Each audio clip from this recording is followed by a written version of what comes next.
Hey friends, and welcome to today's talk about the RT-PCR, which is short for reverse transcription PCR. We apply reverse transcription PCR when we have an RNA fragment and we want to transform it into DNA so that we can amplify it to sequence it.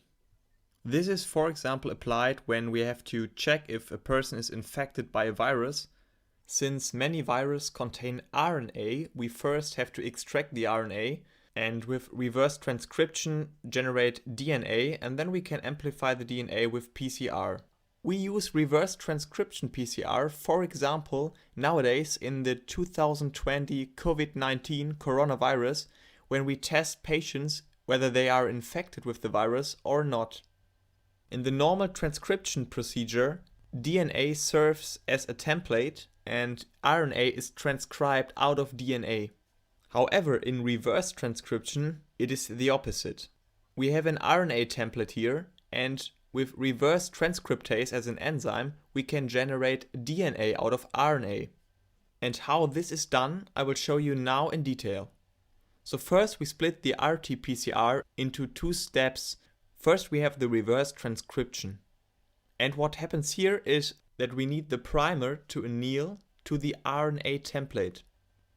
The second step is the cDNA synthesis, and this is done with an enzyme called reverse transcriptase. Reverse transcriptase binds in the primer region and is now synthesizing the DNA nucleotides, the newly cDNA strand. Now we get to the PCR. This double-stranded cDNA here has first to undergo a denaturation step, so the strands will split and then specific primers can anneal to the DNA fragment here. A DNA polymerase, which is known from replication, can now join the DNA fragment. In most cases in the lab we use so-called Taq polymerase, which is very heat stable. The Taq polymerase can now synthesize double-stranded DNA.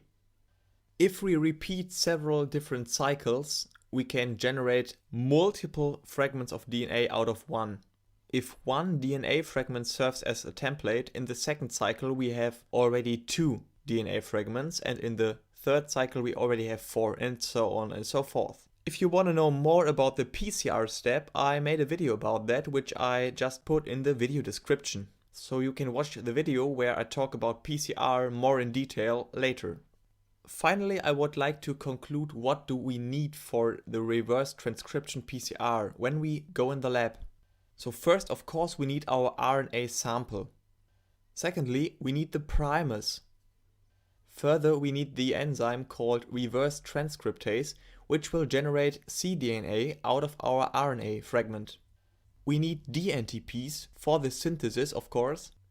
And for the polymerase chain reaction, for the PCR, we need the enzyme called polymerase. So in a nutshell, reverse transcription PCR can synthesize DNA fragments out of an RNA template. And with PCR and applying different cycles, we can generate high quantities of the DNA so that it is possible to sequence the genome. That was it for today. I really hope you understood the main points I wanted to show you. And if you have more questions, drop them in the comments. Otherwise, I'm out. Thank you for watching. Bye.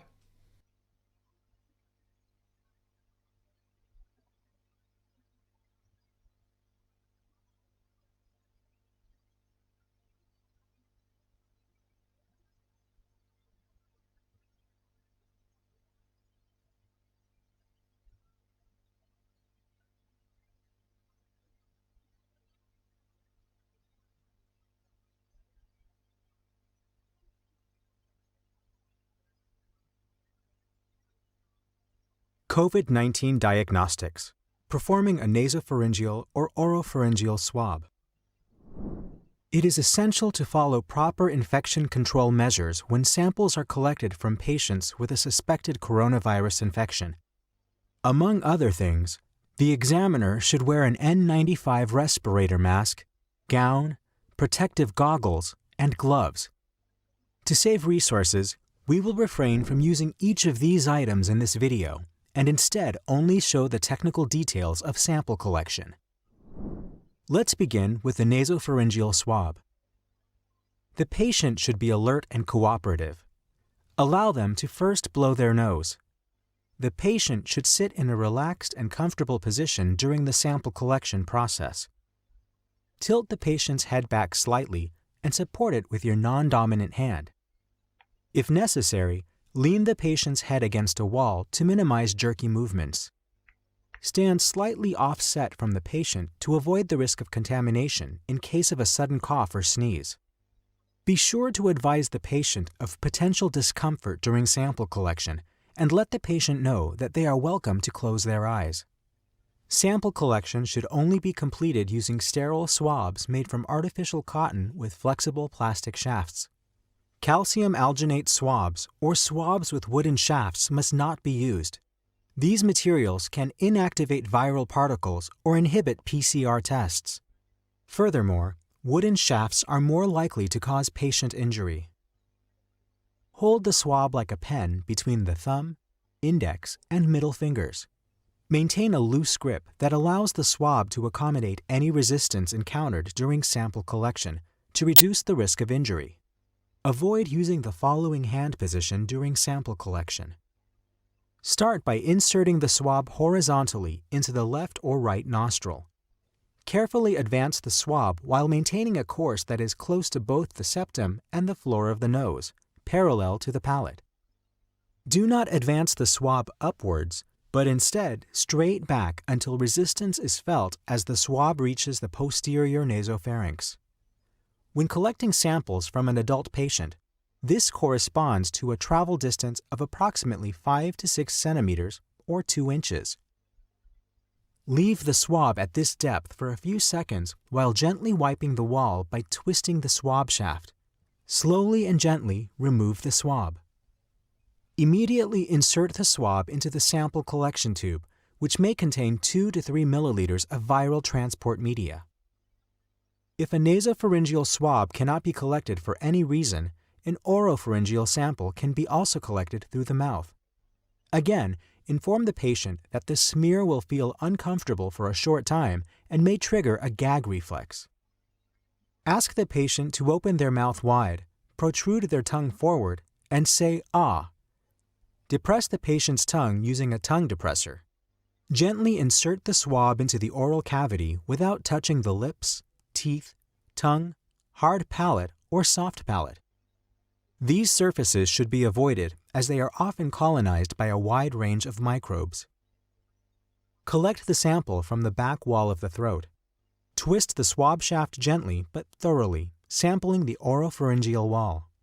Just as with the nasopharyngeal swab, the oropharyngeal swab should now be placed into the sample collection tube and sent to the laboratory as quickly as possible.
Before starting, make sure your working area is cleaned with RNA Zap.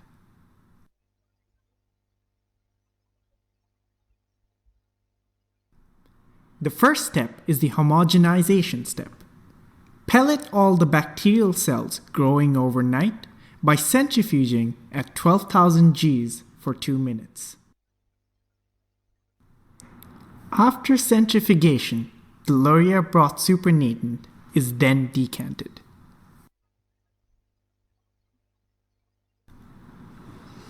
The pellet is resuspended in trizol.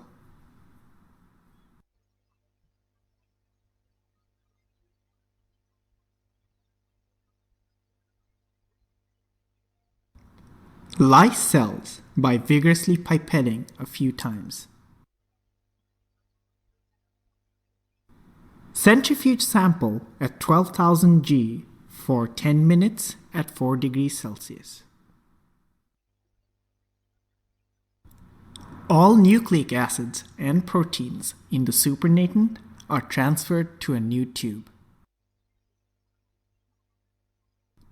Take special care because phenol inside trizol can cause the microfuge lid to loosen. Do not leave the microfuge tube containing trizol inverted or laid down sideways, as the solution may leak.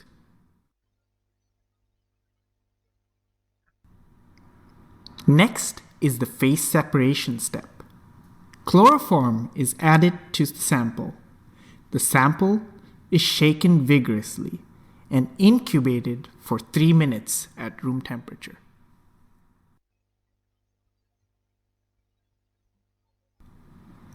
After that, the sample is centrifuged at 12,000 G for 15 minutes. By the end of the centrifugation, you should be able to see an upper colorless aqueous phase, an interphase, and lower red organic phase. The RNA in the aqueous layer is carefully removed and transferred to a new tube.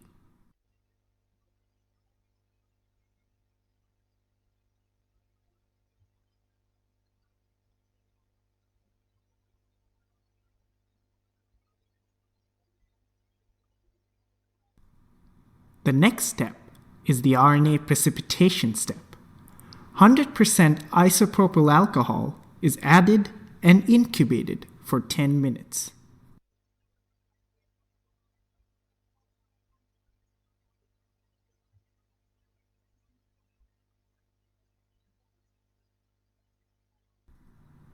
Then there is another centrifuge step at 12,000 G for 10 minutes at 4 degrees Celsius. The final step is the RNA wash step. The supernatant is removed and the pellet is washed with 75% ethanol.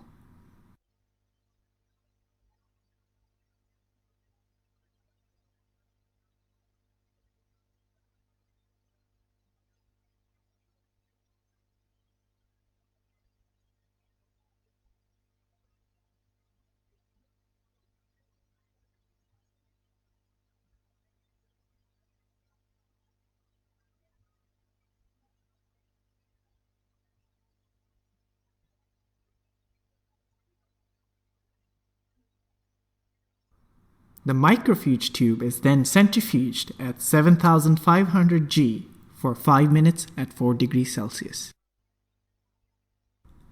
The ethanol supernatant is decanted and any residual ethanol may be removed via pipetting. The pellet is air dried for 10 minutes and then resuspended in depth sea water.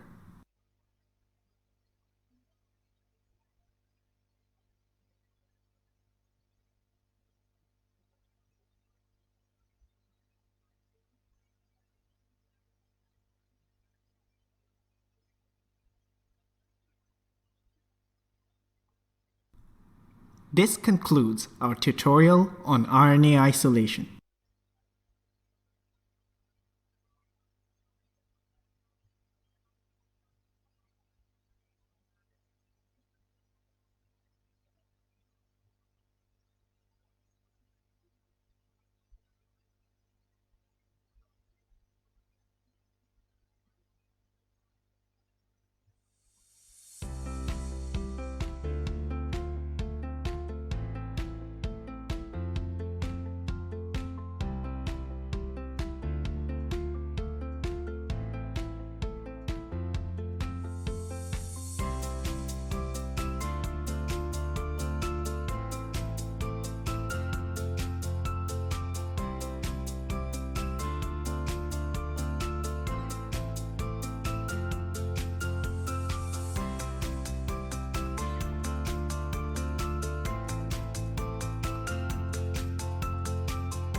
Hello everyone, welcome to the presentation.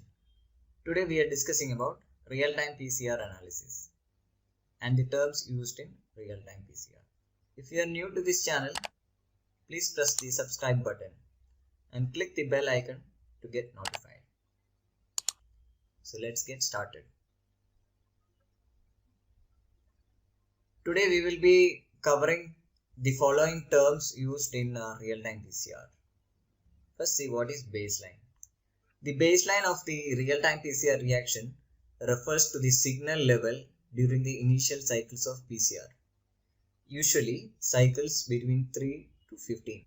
During this stage, there will be a little change in fluorescence signal. The low level signal of the baseline can be equated to the background or the noise of the reaction.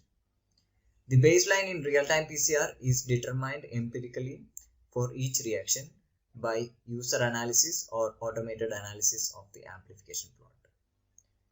The baseline should be set carefully to allow accurate determination of the cycle threshold or the CT.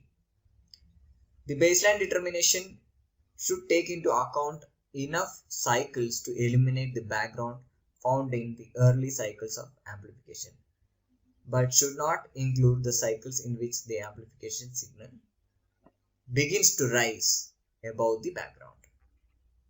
When comparing different real-time PCR reactions or experiments, baseline should be defined in the same way for each. The threshold of the real-time PCR reaction is the level of signal that reflects a statistically significant increase over the calculated baseline signal. It is set to distinguish relevant amplification signal from the background. Usually, real-time PCR instrument software automatically sets the threshold at 10 times the standard deviation of the fluorescence value of the baseline. However, the positioning of the threshold can be set at any point in the exponential phase of PCR. What is cycle threshold or CT? The threshold cycle is the cycle number at which the fluorescent signal of the reaction crosses the threshold. CT is used to calculate the initial DNA copy number because the CT value is inversely related to the starting amount of target. For example, in comparing real-time PCR results from samples containing different amount of target, a sample with twice the starting amount will yield a CT one cycle earlier than the sample that contained half as many copies of the target prior to amplification, assuming that the PCR efficiency is 100%. As the template amount decreases, the cycle number at which significant amplification is seen increases. That means if a sample is having a high number of DNA copies, that gives an early CT. Let's see standard curve. A dilution series of known template concentration can be used to establish a standard curve for determining the initial starting amount of the target template in experimental samples or for assessing the reaction efficiency. The log of each known concentration in the dilution series is plotted against CT value for the concentration. From the standard curve, information about the performance of the reaction as well as various reaction parameters, these include slope, y-intercept and correlation coefficient, can be derived. The concentration chosen for the standard curve should encompass the expected concentration range of the target in the experimental samples. Let's see what is correlation coefficient. Correlation coefficient is a measure of how well the data fit in the standard curve. The R-square value reflects the linearity of the standard curve. Ideally, R-square is equal to 1, although 0.99 is generally the maximum value. Y-intercept.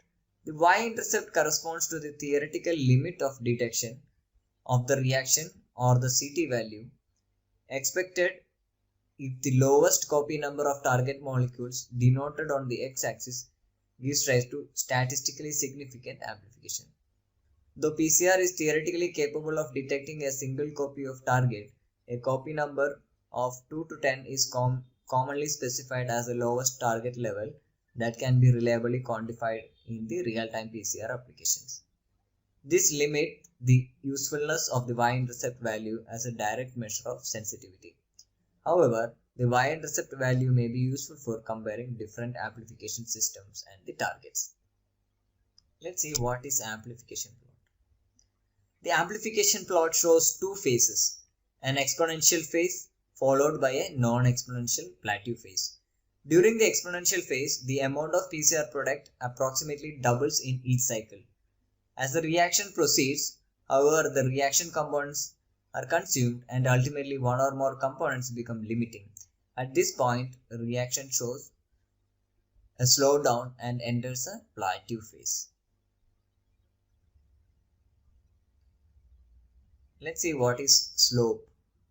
Slope of log linear phase of amplification reaction is a measure of reaction efficiency.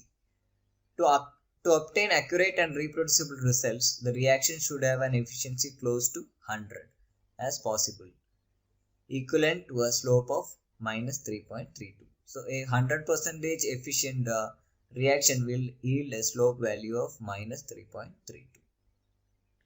Let's see what is PCR efficiency. The PCR efficiency of 100% corresponds to a slope of minus 3.32 is determined by the equation efficiency equal to 10 to the power minus 1 by slope minus 1. Ideally, the efficiency of a PCR reaction should be 100%, meaning that the template doubles after each thermal cycle during exponential amplification. The actual efficiency can give valuable information about the reaction. Experimental factors such as length, secondary structure, and GC content of the amplicon can influence the efficiency. Other conditions that may influence the efficiency are dynamics of the reaction itself, the use of non-optimal reagent concentration, and the enzyme quality, which can result in efficiencies below 90%. The presence of PCR inhibitors in one or more of the reagents can produce efficiencies of greater than 110%. A good reaction should have an efficiency between 90% to 110%, which corresponds to a slope between minus 3.58 and minus 3.10. Let's see what is dynamic range. Dynamic range is the range over which an increase in starting material concentration results in corresponding increase in the amplification of product. Ideally, a dynamic range for real-time PCR should be 7 to 8 orders of magnitude for plasmid DNA and at least 3 to 4 log range for cDNA or genomic DNA. Let's see the quantification methods: absolute quantification, relative quantification. Absolute quantification describes a real-time PCR experiment in which samples of known quantity are serially diluted and then amplified to generate a standard curve. Unknown samples are then quantified by comparison with the curve. Real-time quantification describes a real-time PCR experiment in which the expression of a gene of interest in one sample is compared to the expression of the same gene in another sample. Results are expressed as fold change in expression of the treated in relation to the untreated. A normalizer gene such as beta-actin is used as a control for experimental variability in this type of quantification. Hope you are clear with the real-time PCR terms. If you like the video,